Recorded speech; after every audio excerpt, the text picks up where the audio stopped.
Current affairs পার্টটা মানে আমরা সবাই পড়ি, নর্মালি কম বেশি পড়ি বিভিন্ন পরীক্ষার জন্য এমসিকিউ ভাবে, মানে এমসিকিউ প্যাটার্ন। কিন্তু মিসেলিনিয়াস পরীক্ষার ক্ষেত্রে একটা অদ্ভুত জায়গা হচ্ছে কারেন্ট অ্যাফেয়ার্স। এবার এখানে যদি আমরা শুধু দেখি যে কারেন্ট অ্যাফেয়ার্স এর ইউসেজটা একটা পেপারের মধ্যে সীমাবদ্ধ নয়, তার ইউসেজ কিন্তু অন্য দুটো যে পেপার রয়েছে আমাদের, মানে 4টে পেপার টোটাল, তো বাকি দুটো পেপারের মধ্যেও কিন্তু তার একটা অংশ রয়েছে। এবং এই কারেন্ট অ্যাফেয়ার্স নিয়ে বিশেষভাবে চর্চা না করলে নাম্বার তোলার যে স্কোপ সেটা কিন্তু অনেকটা কমে যায়। তো সেইটা বিষয় দেখাবার জন্য বা এই পরীক্ষাতে আগে কি কি ঘটেছে বা কোন কোন কারণে কারেন্ট অ্যাফেয়ার্সটা বা ডিসক্রিপটিভ কারেন্ট অ্যাফেয়ার্সটা বেশি জরুরি সেটা একটু দেখিয়ে নেওয়া যায়। তো সবচেয়ে বড় কথা হচ্ছে যে আমাদের হাতে যদি আমরা ধরে নিই যে পিএসসি ঠিকঠাক টাইমে পরীক্ষা নেবে, তো তাহলে কিন্তু মিসেলিনিয়াস মেন 2023-এ যারা 145+ কাট অফ ক্লিয়ার করে মেন দিতে যাচ্ছে তাদের জন্য মোটামুটি 1 মাস বা তার থেকেও কম সময় হয়তো হাতে রয়েছে, যদি আমরা টেন্টেটিভ ডেটার এক্সামিনেশন এন্ড অফ অগস্ট বা ফার্স্ট উইক অফ সেপ্টেম্বর ধরি। তো সেই জায়গায় দাঁড়িয়ে থেকে আজকে যে ডিসকাশনটা সেটার উপরে আমরা কি কি কি কথা বলবো, যে ডেসক্রিপটিভ সিএ কেন পড়তে হয় 1 নম্বর, বা কিভাবে পড়লে কত নাম্বার পেতে পারি। দ্বিতীয় বিষয় হচ্ছে যে আমরা যেটুকু টাইম পাচ্ছি তার মধ্যে কয়েকটা ক্লাস নেওয়া খুব দরকার, তো কিভাবে সেই ক্লাসগুলো নেওয়া হবে, এবং ক্লাসের থেকেও যেটা বেশি দরকার পরীক্ষা নেওয়া এবং পরীক্ষা নেওয়ার পরে খাতা চেক করা, তো তার বিষয়ে কথা হবে। এবং যে জিনিসগুলো কমিট করবো না কিন্তু সুযোগ থাকলে সেগুলোকে সাপ্লাই দেওয়ার চেষ্টা করবো সেটা নিয়েও কথা হবে। তার আগে আমি আমার সামান্য পরিচয় দিয়ে দিই, আমাকে হয়তো অনেকেই চেনে না বা কেউ কেউ চেনে। তো আমার নাম শান্তনু মৈত্র। আমি বর্তমানে 2015 সালের যে ক্লার্কশিপ হয়েছিল ডব্লিউপিএসসি ক্লার্কশিপ, তাতে মোটামুটি একটা ঠিকঠাক র্যাঙ্ক করে সেক্রেটারিয়েট ক্লার্কশিপে চাকরি করছি। এখন আমি আপার ডিভিশন অ্যাসিস্ট্যান্ট হিসেবে পড়ছি। তো আমার মোটামুটি 10 বছর চাকরি হয়ে গেছে। তো 2013 সালেও ক্লার্কশিপ পেয়েছিলাম, 3 বছর কাজ করেছি। 2015 সালে ক্লার্কশিপটা আমি কন্টিনিউ করছি এবং 2018 সালে ডব্লিউবিসিএস গ্রুপ ডি তে কোঅপারেটিভ ইন্সপেক্টরটাও চাকরি পেয়েছিলাম, ব্যক্তিগত কারণে জয়েন করিনি। এবং 2018 সালে মিসলেনিয়াসেও inspector of minimum wages labour department, সেখানেও চাকরি পেয়েছিলাম, সেম ব্যক্তিগত কারণে আমি সেখানে জয়েন করিনি। এই হচ্ছে আমার ক্রেডেনশিয়াল, যেটা আমি বলা একদম পছন্দ করি না, বাট সামহাউ স্যারের রিকোয়েস্টে এবং তোমাদের জানার জন্য বললাম। তো এবারে চলে আসছি যে আমরা ঠিক কি করতে চলেছি বা কেন করতে চলেছি। আমি কিছু ফ্যাকচুয়াল তথ্য দেখাই তোমাদেরকে। 2018 সালে আমাদের মিসলেনিয়াস পরীক্ষা হয়েছিল, যেটা আমরা মানে আমি যেটা চাকরি পেয়েছিলাম আর কি। তো তাতে মেন পরীক্ষা কাট অফ আউট অফ হচ্ছে তোমার 450, মেন পরীক্ষার কাট অফ আউট অফ 450 গিয়েছিল কত না হচ্ছে 243, এবং ইন্টারভিউ পাস করার পরে কাট অফ কি ছিল 313। এবং 2019 সালে সেই কাট অফটা বেড়ে হয় 248, এবং ইন্টারভিউ ক্রস করার পরে মানে ফাইনাল চাকরি পাওয়ার কাট অফ হয়েছিল 336। মানে 2 বছরে মাত্র 5 বেড়েছে, ওকে দ্যাটস ওকে। কিন্তু এবছর যেরকম ধরনের কাট অফ যাচ্ছে বা গেছে, তাতে করে আমাদের অনেক কিছুই ভাবতে হবে যে নাম্বারটা কিন্তু অনেক বেশি হতে পারে, ঠিক আছে, মানে অনেক বেশি সংখ্যায় কিন্তু কাট অফ বাড়তে পারে, পরিমাণটা বাড়তে পারে। তো এইটা কিন্তু তোমাদেরকে মাথায় রাখার চেষ্টা করতে হবে। সরি, আচ্ছা হ্যাঁ, তো এই বিষয়টাকে যদি আমি দেখি যে 2019 সালে যে পরীক্ষাটা গতবারে হয়েছিল, তাতে হাইয়েস্ট নাম্বার যে পেয়েছিল তার নাম্বার ছিল হচ্ছে আউট অফ 450 333। এবং যে সবচেয়ে কম নাম্বার পেয়েছিল, সভাপতি সে চাকরি পায়নি, বাট মেন পরীক্ষাতে তার মার্কস গিয়েছিল 106 অনলি। তার মানে পড়াশোনা করা না করার মাঝে প্রায় 230 মার্কসের গ্যাপ রয়েছে, এটা বুঝতে পারছো। এবং 2018 সালে সিট ছিল অ্যারাউন্ড 1500, 2019 সালে সিটটা কমে গিয়েছে অ্যারাউন্ড 400 বা 500। তো এবছরে অ্যাজ পার দ্য নিউজ যেরকম সোর্স আমাদের রয়েছে, তাতে আমরা বুঝতে পারছি যে ওই মোটামুটি মানে 1000 সিট হতে পারে, আবার মানে মোটা কথা 700 টু 1000 এরকম সিট আমাদের রয়েছে। তো কাট অফ কি হবে কেন হবে আমার এক্ষুনি প্রেডিক্ট করা যাচ্ছে না, আমাকে ভালোভাবে প্রিপেয়ার করতে হবে। তো মেন পার্টটা হচ্ছে যে বেঙ্গলি এবং ইংলিশ, এটা একটা খুব বেসিক জায়গা, এটা নিয়ে সবাই মোটামুটি কম বেশি প্রিপেয়ার করে। তো এখানে গত বছরে হাইয়েস্ট মার্কস গেছিল 133, লোয়েস্ট মার্কস গেছিল 36 অনলি। ইংলিশেও সেম কাইন্ড অফ মার্কস গেছে। বাট আমার যেটা নিয়ে বদার করা যে জেনারেল স্টাডিজ টপিকটা, যেখানে 100 মার্কসের একটা পার্ট থাকছে, 100 মার্কসে হাইয়েস্ট পেয়েছে 76, লোয়েস্ট গেছে 0। তার মানে এমনও কেউ আছে যে পরীক্ষা দিয়েছে, মানে মানে সে কিন্তু অ্যাবসেন্ট নয়, পরীক্ষা দিয়েছে 0 পেয়েছে। তাহলে প্রিপারেশন থাকা না থাকার মাঝে গ্যাপটা বোঝা যাচ্ছে আশা করি। এবং যদি আমরা 2019 সালের একটা অ্যাভারেজ মার্কস চেক করি এই জেনারেল স্টাডিজ পেপারটায়, জিকেসিএ পেপারে, তাতে অ্যাভারেজ মার্কস কিন্তু ওই 30 থেকে 40-র মধ্যে বিলং করছে। মানে প্রচুর লোক আছে যে 30 পেয়েও চাকরি পেয়েছে, আবার প্রচুর লোক আছে যারা 40+, 50+ পেয়েও চাকরি পায়নি। সেখান থেকে কি কি দাঁড়াচ্ছে যে আমাকে বেঙ্গলি ইংলিশ থেকে আমি একটা অ্যাভারেজ নাম্বার তুলতে পারি, মানে অ্যারিথমেটিক খুব ইজি আসে, সেখান থেকে আমি মিনিমাম 45+ বা 40+ নাম্বার স্কোর করতে পারি।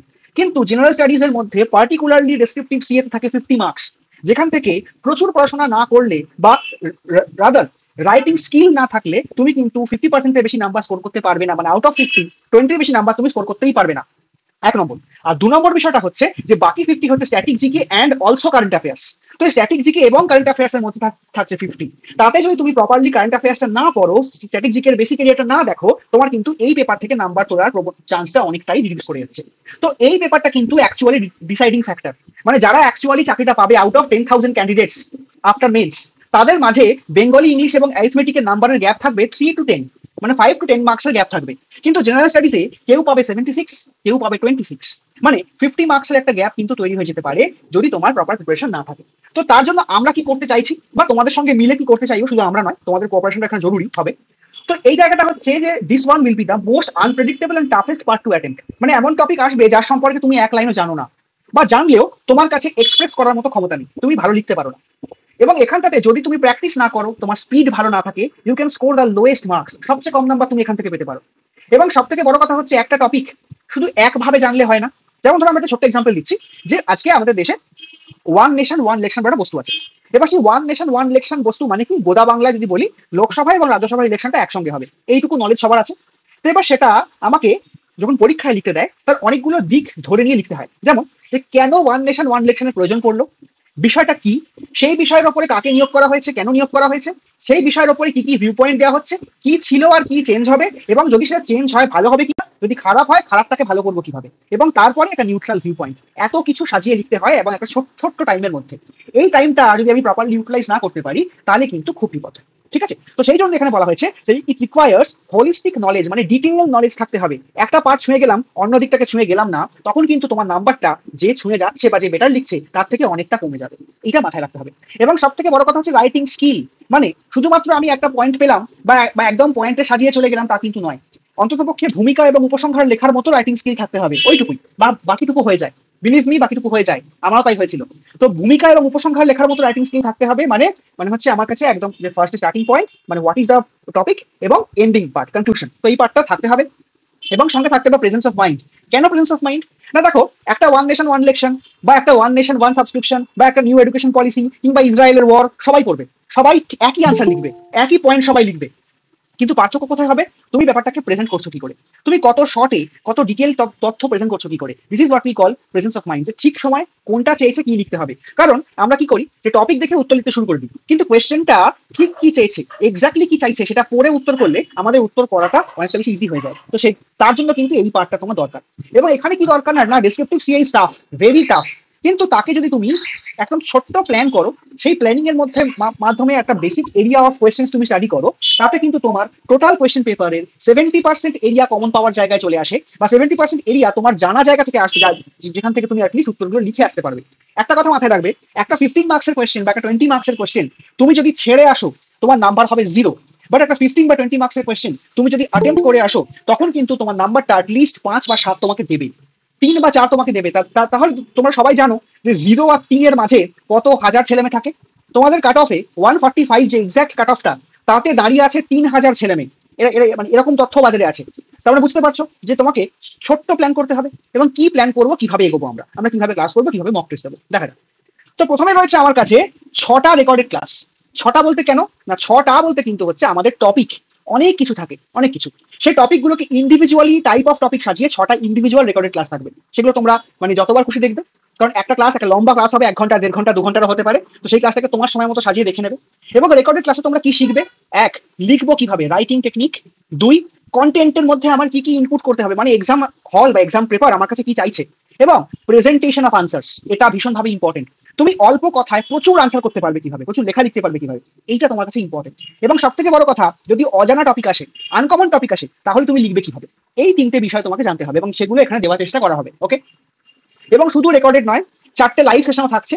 এবং লাইভ সেশন 4টে কেন, বেশিও হতে পারে, যখন তোমাদের যেরকম দরকার পড়বে সেরকম সেশন নেওয়া হবে। তো মোটামুটি এই আমাদের টপিক ক্লাস। আমরা টোটাল টপিকটাকে 6টা এবং 4টে 10টা ভাগে ভাগ করবো, ভাগ করে আমরা ক্লাসগুলোকে নেব। এবং তার মধ্যে যেভাবে টপিকগুলো পড়ানো হবে, যে টপিকগুলো পড়ানো হচ্ছে টপিক ওরিয়েন্টেড, তো প্রথমে নেওয়া হবে 2টো টপিক ওরিয়েন্টেড টেস্ট। 2টো ফুল টপিকের উপর ওরিয়েন্টেড টেস্ট হয়ে গেল, যে প্রথম দিন 4টে টপিক, পরের দিন 4টে টপিক। এবং তারপরে থাকবে 3টে ফুল লেন্থের মক টেস্ট। মানে এই যে কারেন্ট অ্যাফেয়ার্স এবং জিকের উপরে যে 100 নম্বরের পেপার হয়, সেই 100 নম্বরের পেপারের উপর ফুল লেন্থে 3টে মক টেস্ট থাকবে। এবার এখানে কথা বলে রাখি, পরীক্ষা যদি অগস্ট মাসে হয়, তাহলে আমাদের এইটুকু পরীক্ষায় নেওয়া পসিবল, কারণ কপি চেক করে ফেরত দিতে হবে। 2টো সিঙ্গেল ছোট টেস্ট টপিক ওয়াইজ, এবং 3টে ফুল লেন্থ টেস্ট। এবার যদি এক্সাম ডেট পিছোয়, তাহলে আমরা মক টেস্টের পরিমাণ বাড়াবো। সেটা পিএসসির ক্যালেন্ডার অনুযায়ী আমরা ট্রাই করবো আর কি, যে আমরা কি কি নিতে পারবো বা কতদূর ক্লাস বাড়াতে পারবো। এবার ধরো যদি মনে হলো যে 6টা ক্লাসে আমার সিলেবাস শেষ হচ্ছে না, সেক্ষেত্রে কিন্তু ক্লাসের সংখ্যাটা অ্যাজ পার নিড বেড়ে যাবে, কমবে না। মানে এমন হতেই পারে যে দেখা গেল যে 6 এর জায়গায় 8টা ক্লাস নিতে হলো, তো তাই নেওয়া হবে। ঠিক আছে, এই হচ্ছে ক্লাসের মডিউলগুলো আর টেস্টের মডিউল। মানে মোদ্দা কথা, মিনিমাম 6টা রেকর্ডেড ক্লাস, মিনিমাম 4টে লাইভ ক্লাস, 2টো টপিক ওয়াইজ শর্ট টেস্ট, 3টে ফুল লেন্থের test on descriptive CA GK paper. ঠিক আছে, যদি টাইম থাকে এক্সাম সংখ্যা আরো বাড়বে। হয়ে গেল।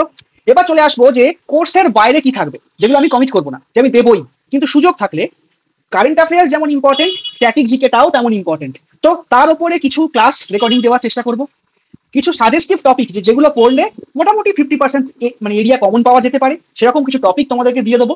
এবং যেটা প্রত্যেকটা ক্লাসের একটা মানে মোটো থাকবে, যে এই যে মিসলেনিয়াস মেন পরীক্ষায় টোটাল সব সাবজেক্টে, যেহেতু একবার পরীক্ষা দিয়ে এসেছি মোটামুটি একটা সামান্য আইডিয়া আমার আছে, তো সেইটুকু আইডিয়া দিয়ে চেষ্টা করবো যে ম্যাক্সিমাম নাম্বার এই পেপারে কিভাবে স্কোর করা যায় তার সম্পর্কে যেটুকু জানি সেটুকু তোমাদের কাছে পৌঁছে দেওয়ার চেষ্টা করবো। এই হচ্ছে টোটাল কোর্সের কন্টেন্ট। এবার যদি একটা অপ্রিয় জায়গা, যেটা আর কি মানে বলার কথা নয় তবু বলতে হয়, যে এই টোটাল কোর্স ফিটা ধার্য করা হয়েছে ওয়ান টাইম পেমেন্ট 999, এইটা হচ্ছে আমাদের কোর্স ফি 999 টাকা। তো এর মধ্যে আমরা এই মানে কপিগুলো চেক করে তোমরা অনলাইন সাবমিট করবে, সেখানেই তোমাদের যে মডিউলে সাবমিট করা হবে আর কি, যেখানে জমা করবে সেখানেই ফেরত দিতে হবে পিডিএফ গুলো চেকিং করে, যে কার কোথায় কি সমস্যা হচ্ছে ইন্ডিভিজুয়াল চেক করে ফেরত দিতে হবে। ঠিক আছে, টোটাল একটা যেগুলো রিসেন্ট খুব হট টপিক ওই ধরনের একটা সংখ্যা নাম্বার বলছেন তাই তো, মানে টোটাল?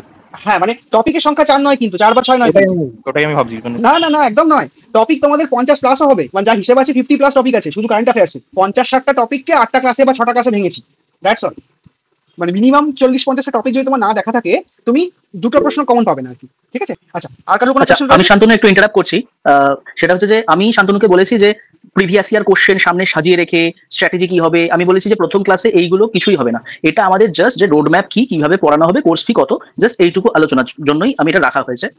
কারণ মানে স্ট্র্যাটেজির কোনো শেষ নেই, আমি যতটা বুঝেছি, আমি যতটা দেখেছি, তো সেটা যদি আমরা এই ক্লাসে আলোচনা করা শুরু করি তার কোনো শেষ হবে না। তো তোমরা কোর্স রিলেটেড যদি কোনো রকম কোনো কোয়েশ্চেন ইস্যু মানে কোয়ারি থাকে তাহলে তোমরা সেগুলো ক্লিয়ার করে নাও। ঠিক আছে, কারণ এরপর আমাদের যাত্রা শুরু হবে এবং সেটাকে মানে বলতে হয় যে মানে ম্যারাথন না, সেটা মানে যে যত জোরে পারো দৌড়াও।